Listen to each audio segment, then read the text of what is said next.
মজার একজন বক্তা যে তাহিনী, কি যে ভালো লাগে আমার। সামনের বছর আমি আরে বায়না করে ওয়াজ হতো। প্রত্যেক মানুষ তার জাতের দিকে, তার মূলের দিকে ধাবিত হয়। জাত জাতকে চিনে, জাত জাতকে আহ্বান করে, জাত জাতের গুণকীর্ত গায়, গুণগান গায়। এই কুখ্যাত ভণ্ড, কুখ্যাত বাউল সম্প্রদায়, কুখ্যাত মুশরিক সম্প্রদায়, কুখ্যাত লালনের অনুসারী আর বাংলাদেশে কুখ্যাত মাজার পূজারী সম্প্রদায়, তারা জাতে জাতে একেবারে হাফের হাফ। তারা একই গোত্রের মানুষ, তারা একই বংশের মানুষ, তারা একই ধর্ম লালন করে, তারা একই স্বভাব চরিত্রের হয়ে থাকে।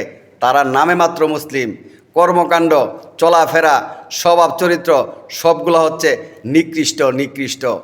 এই বাউল সম্প্রদায়, নিকৃষ্ট বাউল সম্প্রদায় হচ্ছে কাঁচা গু, টাটকা গু। আর মাজার পূজারী সম্প্রদায় হচ্ছে শুকনা গু। গু মানে গু, দুয়োটাই গু, গুয়ের কোনো বিকল্প নাই। দুটোটাই একেবারে গু, টাটকা গু আর শুকনা গু। গু মানে গু।